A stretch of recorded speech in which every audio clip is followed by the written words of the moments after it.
Hello and welcome to another episode of ICU Doc Talk. I am a critical care intensivist and anesthesiologist. This is a podcast where I talk about medicine and a little bit of politics sometimes. And I always talk about books, and lots of times I talk about history and economics and sci-fi and fantasy, and that's kind of the podcast. So welcome if you're joining me for the first time, or welcome back. Today, sorry it's been a bit since I've recorded an episode. I sometimes just don't really have the motivation to record an episode because honestly I get a little bored with myself. And I honestly don't really have a medicine topic to talk about today. Why don't we just, I'll do some hot takes from the void about what's going on currently in the news. And then why don't I go on some emails and maybe I'll pontificate for a little bit off that and talk about some books. So it's just kind of let's just aimlessly talk here. I don't really have an agenda for today. All right, talk about hot takes from the void today. The big thing in the news today for me this morning, what is it? It's February. It's April 3rd. What's been going on? Trump, as always, is just dumb, right? He's just always stupid. Just always a stupid man. And he's doing another round of his Liberation Day tariff nonsense. And everyone's freaking out. It's what else is there to say that hasn't been said of what a dumb idea it is to put tariffs and have protectionist policies over a global economy that the United States has presided over for 60, 70 years and has created a global supply web that is extremely, that creates things last minute on demand, and that is unbelievably delicate, and it depends on open free trade and safe trade and protected trade.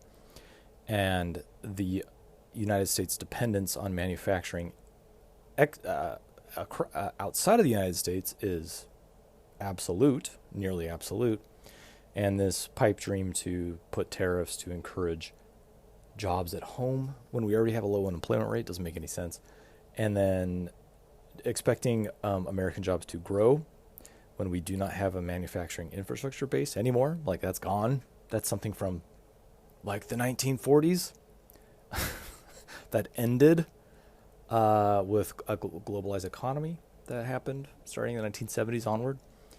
So it doesn't make any sense. It makes zero economic sense. His motivations are probably more nefarious, meaning whether it's a bunch of him and his rich buddies buying stocks low as he crashes the stock market, and then to have them rebound. Tons of people will make tons of money off of that, just that alone. Or whether it's he's trying to exert political pressure with economic warfare on other countries is probably something else that he's trying to do. And also he just may be creating a kind of a cartel, like a mob-like cartel arrangement where he can pick and choose what businesses don't have to pay tariffs that don't have tariffs on them. And so he has more control over that, and then he would profit exceedingly from arrangements like that. Doesn't matter, whatever it is, it's either corruption or stupidity. There's no long game, right? This man is not capable of a long game. So whatever. I don't have much else to say about that. Another thing that happened recently was Susan Crawford won the Wisconsin Supreme Court election despite Musk pouring millions of dollars into the race and going there and giving $1 million checks to people that have voted. So that was a spot of good news for me, and she won by a very decent margin. So, I mean, I don't really have any cause for optimism whatsoever in the current American political landscape, and I still don't. But that was nice. And it was a nice kind of repudiation against from a major swing state and voting populace against Musk and Trump. Referendum likely is what that represents. And then I think this happened on the same day that Cory Booker broke the filibuster record that was held by a white supremacist, Strom Thurmond, which was I'm rarely feel inspired by American politicians. Rarely, like very, very rarely. But that was inspiring. It was for him to do that, to take the floor for 25 hours. I'm worried about his kidneys because I think he dehydrated himself an hour day before, so he didn't have to use the restroom. I honestly hope he was just wearing a diaper and just let loose. But I'm worried about his dehydration. There's no doubt he got an AKI from that, an acute kidney injury. No doubt, which is fine. If he has healthy kidneys and he's healthy otherwise, his kidneys will recover from that. But I bet his creatinine and his GFR took a bump from that, from a solid 2 days of not drinking.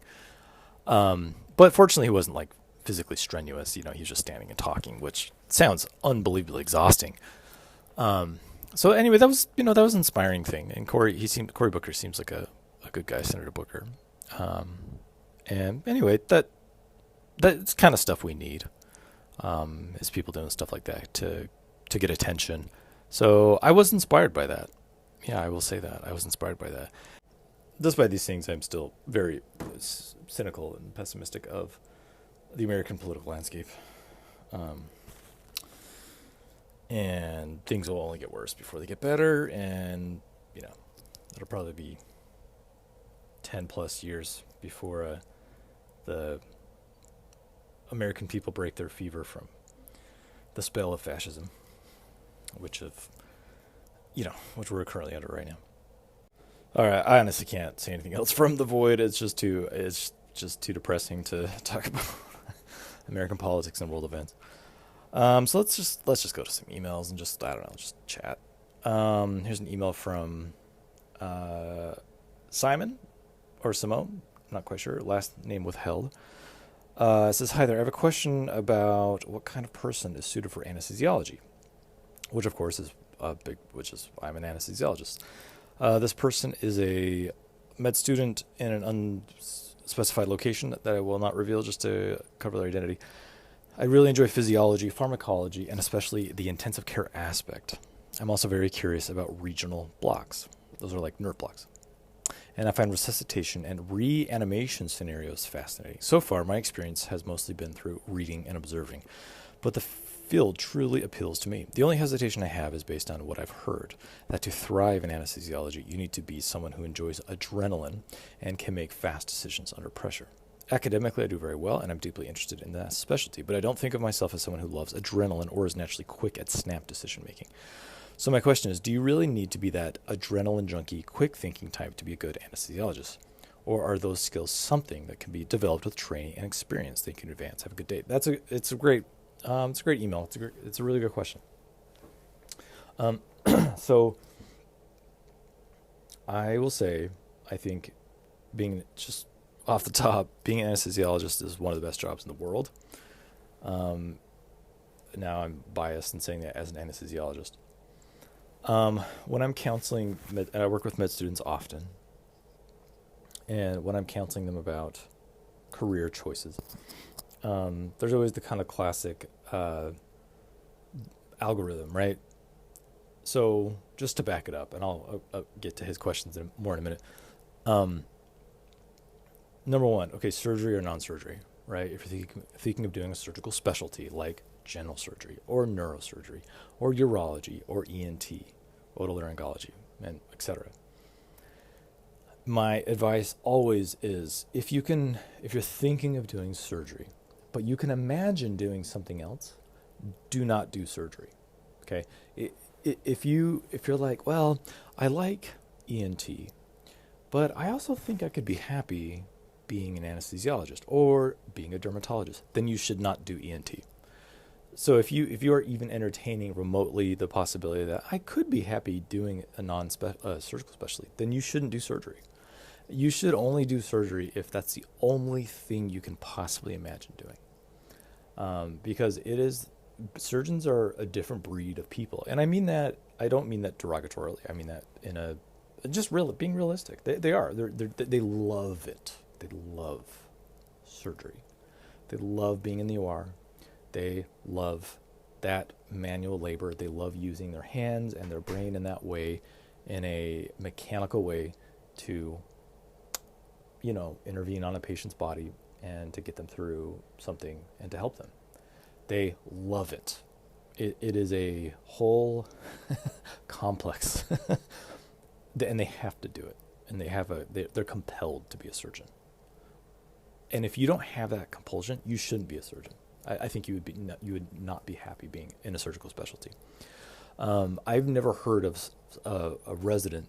I've never heard of let's say an anesthesia resident stopping their residency early to go do a surgical specialty. I've never heard of that happening. I've heard of the opposite many, many times, right? A surgeon resident leaving the residency to do something else, like anesthesiology or something else. I've heard of that plenty of times. Never once have I heard of someone leaving their residency to go do like a surgery residency. I've never heard of it. I'm sure it's happened. But my point is that just tells you a lot. That you gotta feel like I am born to do surgery, or at least like I can't imagine doing anything else. Then you should do surgery. If you can entertain doing something else, forget doing a surgical specialty. All right. And then the next thing in your algorithm is, can I stand being in a clinic or not? Okay. Being a clinic physician is, what it sounds like. You're seeing outpatient patients. By the way, being a surgeon, you also have to do clinic. So, right, because you're seeing patients in your clinic to see if they're a surgical candidate for whatever your specialty is. So if you're a surgeon, you are also have to do clinic work. Just keep that in mind. So the next question is, okay, do I enjoy clinic or do I not enjoy clinic? Some people hate clinic. I don't like being in a clinic, right? It's exhausting. You have limited time to see one patient after the next.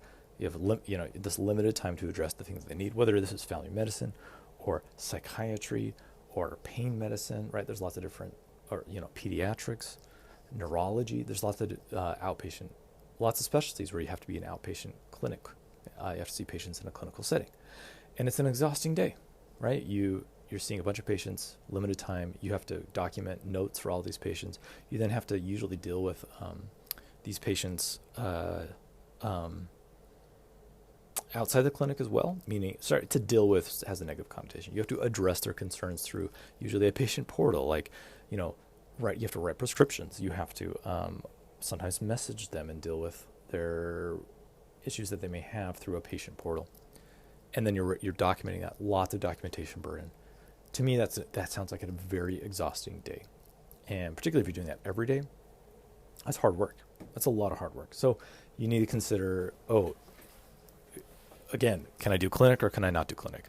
So going through this algorithm, if you're someone who's set I really don't want to do surgery, that eliminates tons of specialties, like a lot of specialties.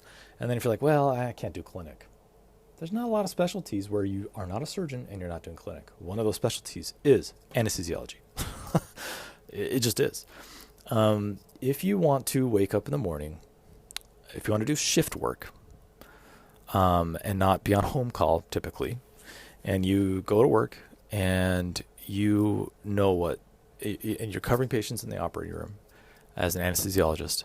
And if you enjoy days that are nice and chill, and you also enjoy days that are like, wow, pretty intense. And in those days, I really made a difference today. I saved a patient's life. I made meaningful interventions in these patients' lives. If you enjoy that, if you enjoy active, real-time physiology, respiratory mechanics, hemodynamics, and if you also enjoy drawing up medications, giving those medications and seeing the physiological impact immediately, which no other type of doctor does that, right? Only an anesthesiologist typically is drawing up powerful medications like a pharmacist would, and then administering them and then seeing the impact, right? So you understand dynamic physiology intuitively and viscerally. You start to understand that really well as an anesthesiologist. So if you enjoy having a really meaningful, impactful day, or also sometimes a nice chill day, and then going home and not taking any work home with you and having very light documentation burden, that's an anesthesiologist. I mean, it's a phenomenal career. it's just an amazing career. Now, to address more of his questions here, do you really need to be an adrenaline junkie, quick thinking? I don't think you need to be an adrenaline junkie to be an anesthesiologist. Now, you have to be quick thinking. Definitely. And then to address his questions, are these skills something that can be developed with training and experience? Absolutely, they can. Absolutely. That's what you learn in your residency of anesthesiology, is to how to be quick thinking, how to think like an anesthesiologist. So you don't need, as a medical student, I wouldn't worry too much about like, I'm not really fast on my toes. You learn that in your residency. That's you will develop that. 100% you will. And I don't think you need to be an adrenaline junkie. I think what makes a good anesthesiologist, well, let me back it up. I like to joke that anesthesiologists are smart, but they're not too smart. And what I mean by that is, compared to medicine-trained people, and by medicine-trained, I mean like internal medicine, like people that go through internal medicine residency and then do, a fellowship through there, like pulmonary critical care medicine or cardiology or whatever, rheumatology, things like that. So, right, and these are very smart people, more cerebral. And what I like to joke about is anesthesiologists, we're smart, but we're not that smart, and that's a benefit. That's a good thing, because to resuscitate a patient, I've talked about this on this show. Resuscitation is simple. We overcomplicate resuscitation. We think too much. So what I mean is anesthesiologists are not Sherlock Holmes. You should not be Sherlock Holmes when you're resuscitating a patient. When someone has chest compressions ongoing, or they're about to die, they're about to have a code blue. In the United States, we call it code blue. That is not time to be Sherlock Holmes. Specifically not. You are getting in the way as Sherlock Holmes. What I mean by that is this isn't the time to be cerebral and investigate and to pontificate and to come up with a differential diagnosis. That's not the time. It's the time to act, and to act in simple and meaningful ways to resuscitate a patient. We overcomplicate it. So if you come into a room and the code blue is going on and you're like, I wonder why this is going on. Why were they admitted 2 days ago? What were the events leading up to that? That's the wrong thing to do. I'm telling you, it's the wrong thing to do. In those first few minutes. Now, I'm not saying that information and differential diagnoses are not important. Of course they are. But when you're immediately responding and resuscitating a patient, you just be basic. Just stick to the basics. All the information you need to resuscitate a patient is sitting right in front of you in that moment.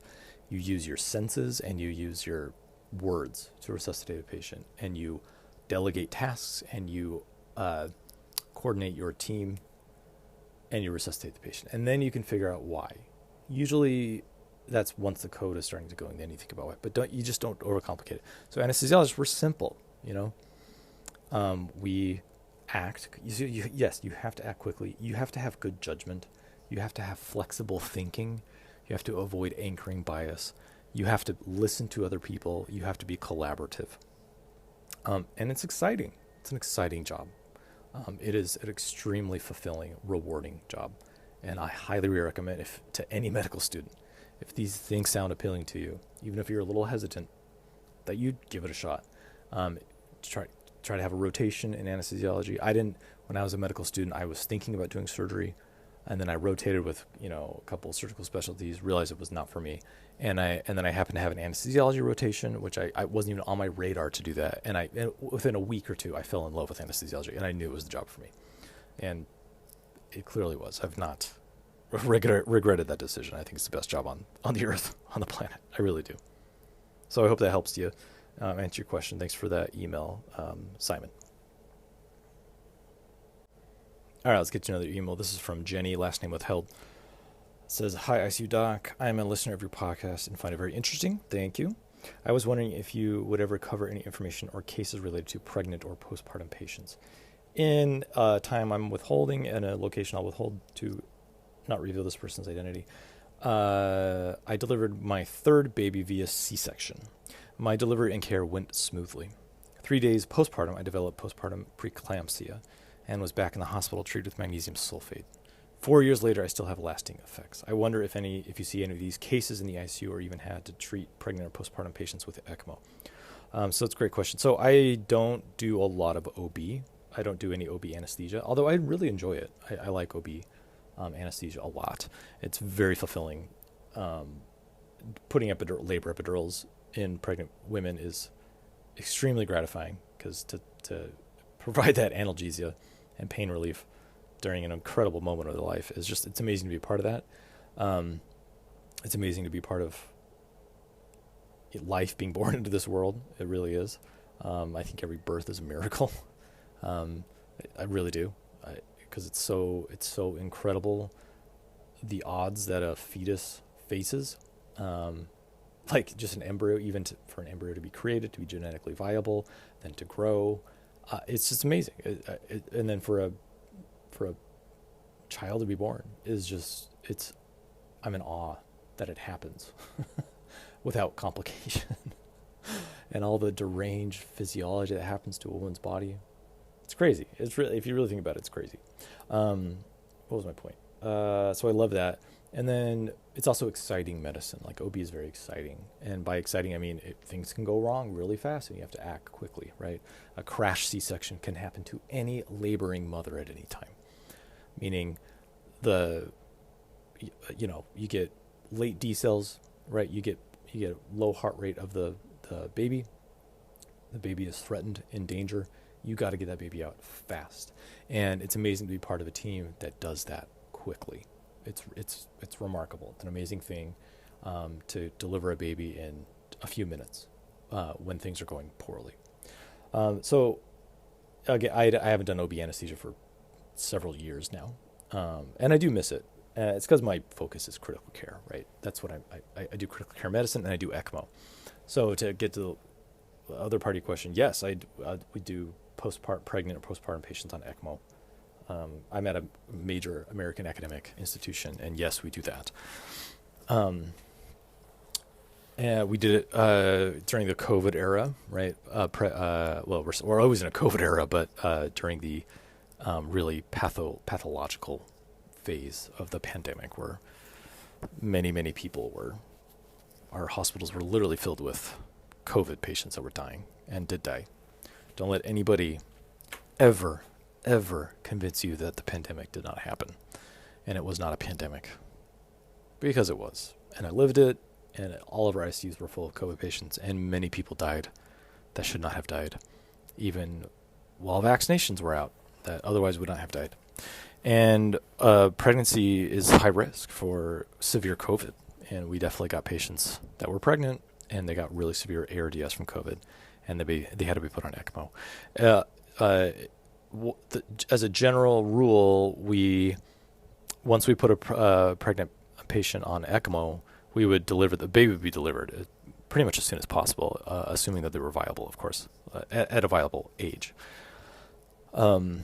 C-section delivery was pretty common on ECMO. We would do that, and then we had patients that then had to deal with their acute lung injury from being on COVID, or having COVID and being on ECMO, and everything that went with that.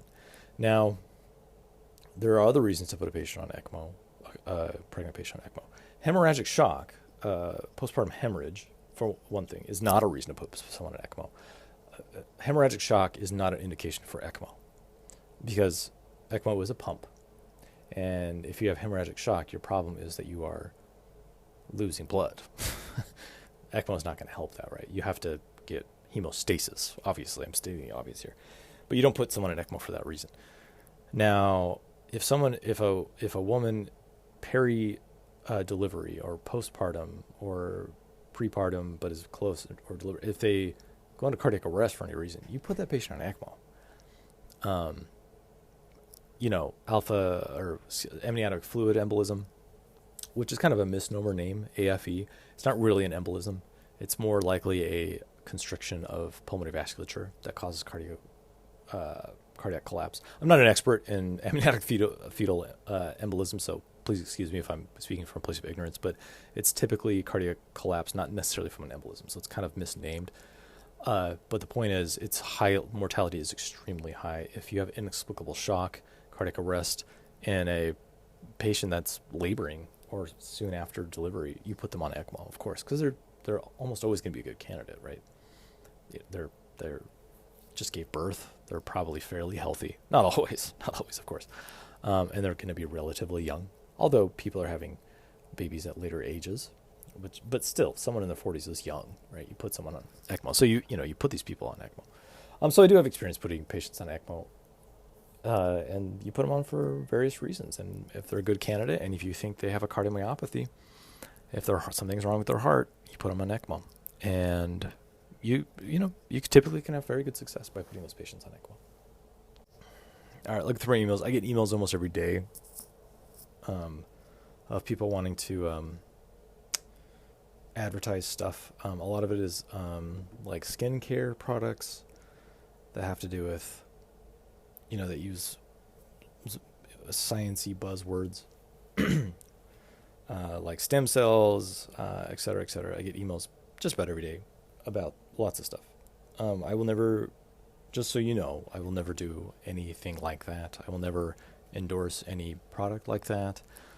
That's not backed by good science. I don't really endorse any cosmetic products, or I've never endorsed any product whatsoever, and I don't plan on it. So if you're listening to this, don't waste your time emailing me that, because I will ignore it. I don't respond. I won't respond to that. And I'm just not interested in doing anything like that. So I would not waste your time if you are thinking, because I get people that are clearly listening to my podcast, and then they, earnestly listening, and then they give me these pitches, and it's just not going to happen. I won't ever do that. Okay. There was one more email that I wanted to read.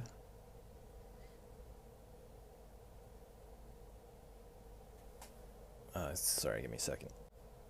All right, here's an email from Jared, who's written into the show before. Jared says, hot takes from the void. Yes, thoroughly enjoyed hearing your thoughts and feelings on these topics. As a center person with some left-leaning views, living in a heavily red echo chamber, it's nice to hear some opinions that aren't blinded by greed, lies, or divisive rhetoric. Thank you. I appreciate that. I don't try to be super divisive, although I sometimes use derogatory language. And I will say that so my worldview and stuff does not come from media, from news media. I do not listen to podcasts, and I do not watch cable news, period. Now, I'm not saying there's anything wrong with listening to podcasts. I do think there's something wrong with consuming cable news. I don't think anybody should. But I don't read. I read headlines, right, from news, Reuters, AP. Sometimes I'll read an Atlantic article every now and then. But I don't listen to podcasts, which is ironic because I run a podcast, but I literally do not listen to any podcasts. I read books. So I do think what I offer for my political hot takes is I'm giving you my analysis from reading many, many books of many different genres and many different writers and many different political leanings.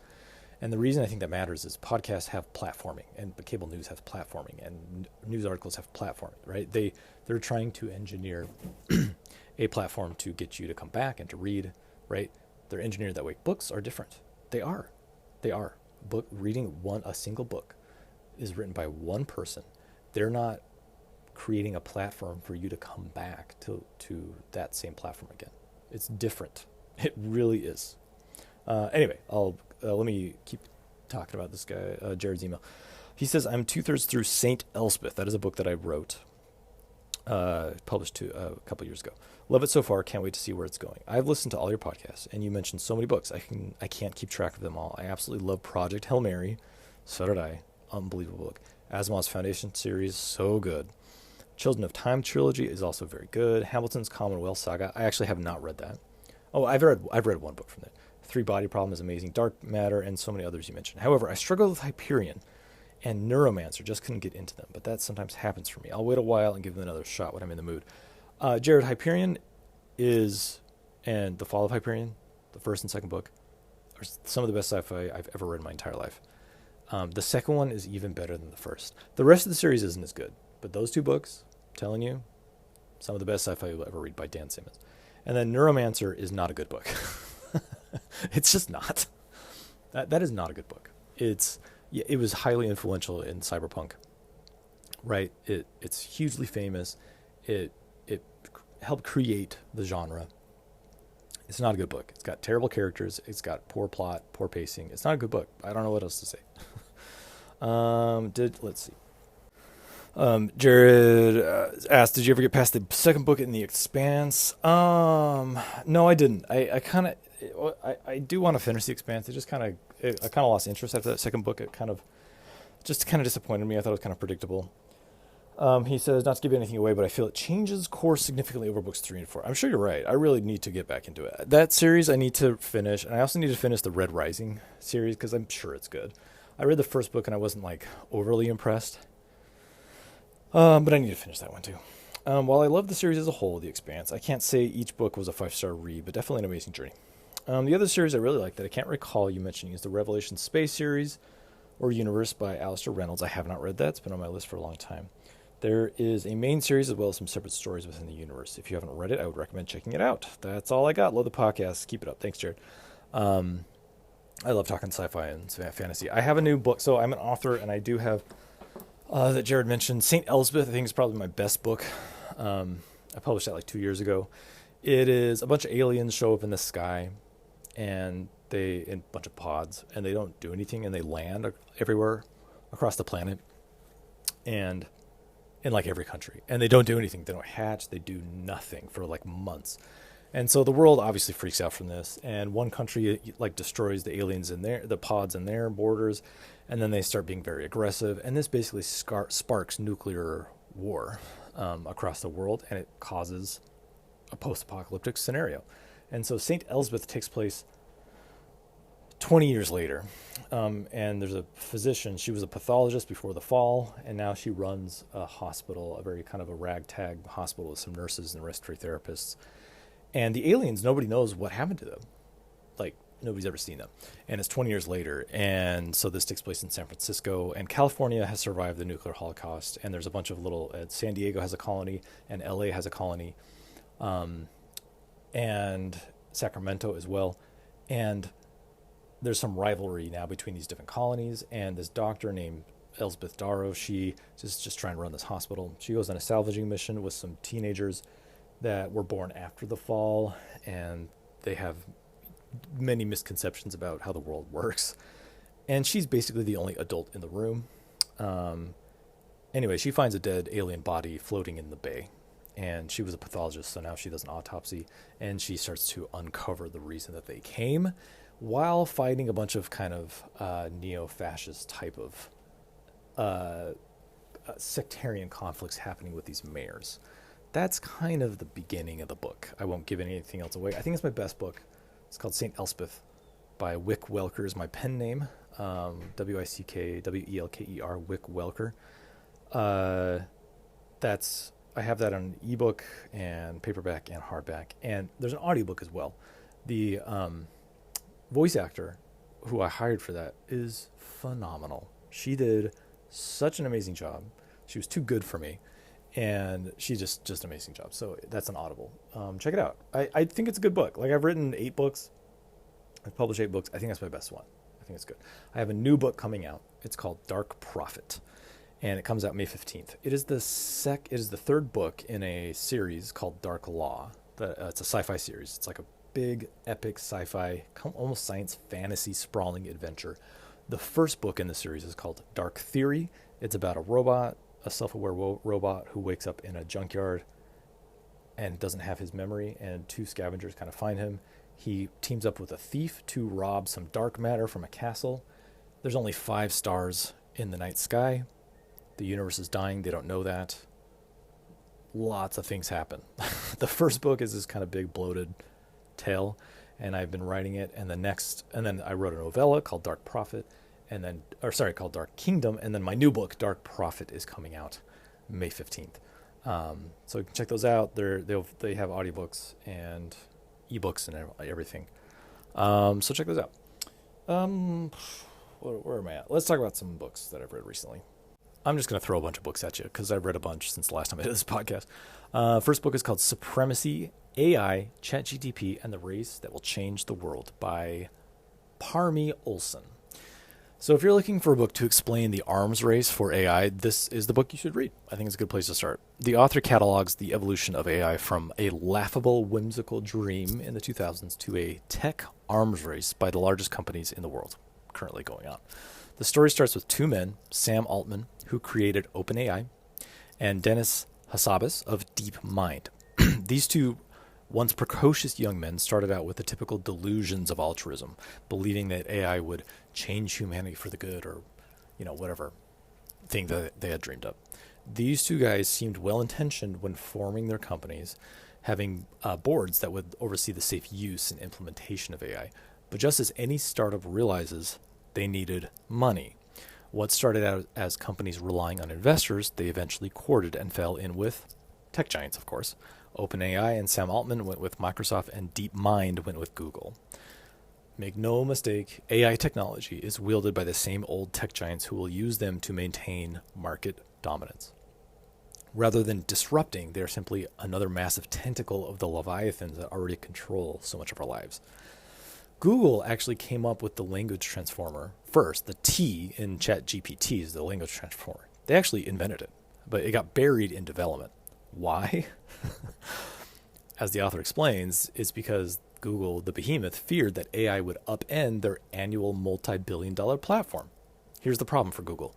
Google makes 90% plus from advertising for companies who broker attention from their monopolized search engine, right? If you create an AI that can answer everything through that AI, then Google loses their main revenue stream and their stranglehold on the market loosens because people will stop using it as a search engine. So they buried their own AI and lost the initial arms race to Microsoft and OpenAI, who released ChatGPT first. The dangers of AI are numerous, some actual, others hypothetical. AI was trained hugely on Quora and Reddit, amongst other platforms. Have you been on those platforms? Do they seem like bastions of equanimity? Or are they full of human bias because biased humans are creating that content? Another thing to consider, do we really want AI trained on the comments sections of social media? The bias is already observed when you ask AI prototypical questions along career, sex, or race. All the terrible bias humans have, AI has. Garbage in, garbage out. And these are the least of our worries. The worst case scenario is only the destruction of the human race as AI algorithms execute any means necessary to resolve their tasks, which may come to resemble antipathy for humans as humans have towards bugs. Is there potential to liberate humanity from the drudgery of work in a market economy with AI? Sure, I guess. But starting off being in control of tech monopolies who have done little to liberate humanity from anything is not good initial footing. And the stakes are otherwise enormous. The missing part from this book is China's introduction of DeepSeek. That's not their fault. It's not the fault of the author, since that happened after the publication of this book. But it's absolutely laughable that OpenAI put so much money into AI, and then DeepSeek just released a model recently. So that book's called Supremacy by Olson. I recommend it. Another book I want to just mention is called Why Taiwan Matters, a short history of a small island that will dictate our future. This is by Cory Brown. So in case you didn't know, Taiwan matters a lot. That's why I read this book, because I wanted to learn more. If you want to even halfway be informed about current geopolitics, you have to understand why Taiwan matters. And this is a perfect book to start with. It gives a brief history, the political events that have led up to today, as well as the crucial existence of this small island off of China. As the author argues, and where I tend to agree, Taiwan could be even more of a geopolitical flashpoint than Palestine if the right conditions come about. A conflict in Taiwan could lead to major conflict between the world's superpowers, China and the US, which could ensnare the world in a world war. Taiwan is an island with about 25 million people on it. The right-wing Nationalist Party, or the KMT, led by Chiang Kai-shek, retreated to Taiwan after the civil war with Mao. The KMT initially unified China from a warlord state and was the sole ruling party of China from 1928 to 1949, but lost control after fighting the Empire of Japan in the Second Sino-Japanese War. The KMT eventually retreated to Taiwan in 1949, thus creating the problem that still exists today. The issue is that Taiwan itself remains ill-defined. It's not an independent country of China. Or is it? Depends on who you ask, in what setting, and at what time. The CCP, of course, still claims Taiwan. If you have DeepSeek, go ask DeepSeek what they think of Taiwan, China's AI, and it will be very revelatory. Since 1949, Taiwan moved from the authoritarian control of the KMT into a more democratic society and government in the 1990s, which courted the support of the US and Western liberal democracies. During this time, Taiwan focused on education and technology development and now has become a strategic microprocessor manufacturer for basically the entire world through the company TSMC. Nobody does it better than TSMC. So it's now an even more coveted asset to China and also a strategic ally to the US. The difference now is that China is a superpower when it wasn't before and has the means to actually take control of Taiwan. Indeed, not just in word. If this were to happen, very bad things could ensue depending on how the US reacts. The author recommends strategic ambiguity. Keeping Taiwan in cryogenic geopolitical stasis has worked for the country and the world for at least 40 years, so the author argues that this should be continued. Taiwan's sovereignty should remain ambiguous to keep the coping status quo. That's what he argues. The missing part from this book is that TSMC will open a plant in Arizona, which nobody really talks about, but is a big deal. I would love to know what the author would think about that development. Anyway, I recommend this book if you're interested. It's called Why Taiwan Matters by Cory Brown. Another book I want to mention is called Worlds Without End, Exoplanets, Habitability, and the Future of Humanity by Chris Impey, I-M-P-E-Y. I'll just briefly talk about this book. I've always loved cosmology and astronomy books, always.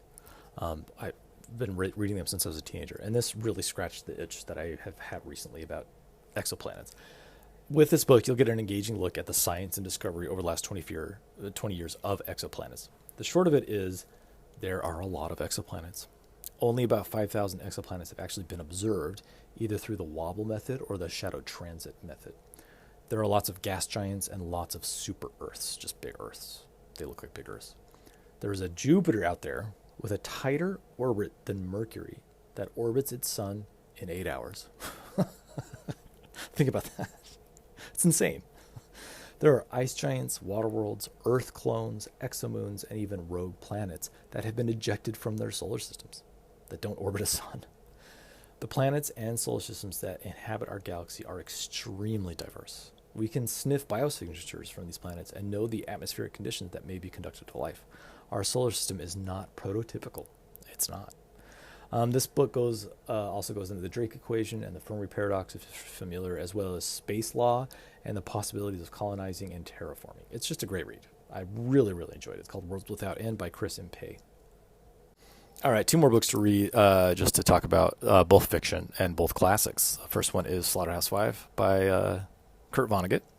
I first read this in my 20s, which started a glorious Vonnegut reading streak that I went on. I read a lot of Kurt Vonnegut, and he's amazing. And I went back to this, I reread it, and I enjoyed it even more. There is nothing like this book, Slaughterhouse 5, in terms of wit, the ease of reading, and the commentary. There are several clever narrative devices that Vonnegut used that makes not only the storytelling engrossing, but changes the nature of the story itself. It's really cool. The book is about Billy Pilgrim, a World War II vet who is a prisoner of war in Dresden and happened to be in an underground freezer called Slaughterhouse 5 when the city was firebombed by Britain. The narration is told in random jolts of time during Billy's life, as a child, as a prisoner of war, later married as a dentist, and also captive on an alien vessel after being abducted with a famous Hollywood star. One of the repeated concepts in the story is that time is panoramic, and in reflection of that, so is the plot. But through this scattered storytelling, Vonnegut beautifully brings together the portrait of a very lost and lonely man who is suffering not only PTSD, but probably schizophrenia, or at least psychosis, which is manifesting in the story. Now, it's possible Vonnegut intended this book to really have a sci-fi edge, which is what I thought when I first read this book, but I don't think so. I don't think this is a sci-fi book. The reason I think the alien stuff was all in the main character's head is because of how emotionally maladaptive Billy is to everything happening in the story. This book has zero character-driven action. Billy and the reader are just passengers along the ride of the banality of war and life. Here's a quote from the book. There are almost no characters in this story and almost no dramatic confrontations because most of the people in it are so sick and so much the listless playthings of enormous forces. One of the main effects of war, after all, is that people are discouraged from being a character. And then you have Billy, who met the character Kilgore Trout, who is a sci-fi writer in the book, who had written books about being unstuck from time, the very phenomenon that is happening to Billy. For these reasons, I believe Slaughterhouse 5 is a story of a war vet with undiagnosed PTSD and psychosis whose personhood was absolutely demolished from his experience in World War II. And then I just want to talk about how funny this book is. The simple but perfectly placed words and imagery made me laugh just out loud. The dry humor written right along with the massacre of people just shows the devaluation of life and everything with it that war does to people. Here's another quote from the book. They saw bearded Billy Pilgrim in his blue toga and silver shoes with his hands in a muff. He looked at least 60 years old. Next to Billy was little Paul Lazaro with a broken arm. He was fizzing with rabies. Next to Lazaro was poor old high school teacher Edgar Derby, mournfully pregnant with patriotism and middle age and imaginary wisdom, and so on. Just his character descriptions are just... Anyway, I love how Billy and the American POWs mingled with the English POWs and how non-warlike everything is. This book is a classic for a reason. Kurt Vonnegut himself survived the Dresden firebombing in a freezer like this main character. And he actually makes it a cameo in his own book. It's brilliant. Kurt Vonnegut is brilliant. You need to read him. You need to read Slaughterhouse 5, and then I recommend you read Galapagos right after that by Kurt Vonnegut. Okay, just one more book, and then we're going to wrap it up. The next book is All Quiet on the Western Front by Eric Maria Remarque. This is another classic, and it was another reread for me. I've read a decent amount of war books, both fiction and nonfiction, and All Quiet on the Western Front has always been really up there for me, along with Catch-22 and Slaughterhouse 5. My reread of All Quiet reminded me of what an exceptional book this is, and what a landmark impact it had when it was written, as well as today. And I just want to remind you that this book was banned by the Nazi Party when it came into power. Why? Probably because this book thoroughly describes the dehumanizing and de-identifying impact that war has on a young soldier. Here's a quote from the book. I am young. I am 20 years old.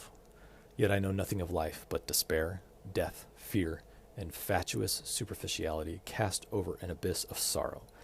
I see how people are set against one another, and in silence, unknowingly, foolishly, obediently, innocently slay one another. This book is the story of how life was robbed from the young men in the pages, both on the German side and all other sides. The book crumbles borders and rationalizations and simply portrays the utter absurdity of young people having their youth and their lives robbed from them to fight utterly stupid wars on behalf of utterly stupid people. And given that World War I was mostly a war between imperial rivals, it was a very stupid war. Another quote from the book that stands out to me is, nonsense stands stark and immediate beside horror. The author shows the mundane life told alongside the horrors and gore of war. The tedium and violence live not just side by side, but together. The life of the main character is both boring and deadly. The beautiful camaraderie built between the young men is the crown jewel of the book, and shows that really the only motivations for the main character is his love for his friends. That's really the only thing keeping his sanity together. Even when he goes home and visits his family, it's really his brothers in arms. One of the most poignant parts of the book, and likely why it was banned by the Nazis, is the conversation the main character has with a French soldier who is dying in front of him. Here it is, quote from the book. I'll leave you with this. Comrade, I did not want to kill you. If you jumped in here again, I would not do it. If you would be sensible too, but you were only an idea to me before, an abstraction that lived in my mind and called forth appropriate responses. It was the abstraction I stabbed, but now, for the first time, I see you are a man like me. I thought of your hand grenades, of your bayonet, of your rifle. Now I see your wife and your face and your fellowship. Forgive me, comrade. We always see it too late. I just got chills reading that. Choking up. Amazing book. All Quiet on the Western Front. It speaks for itself. All right, everybody. Thanks for joining me again. My email is icudrecmo@gmail.com. Email me about anything. If you want to read my books, my pen name is Wick Welker, W-I-C-K, Welker, W-E-L-K-E-R. You can follow me on Goodreads and read my book reviews there. You can follow me on Blue Sky at Wick Welker. And I still have my social media accounts up on TikTok and Instagram. TikTok, it is ICU Doctor. On Instagram, it is ICU Doctor. TikTok, I do not create new content, but my old content is there. And that's it. Thanks for joining me. I'll see you next time.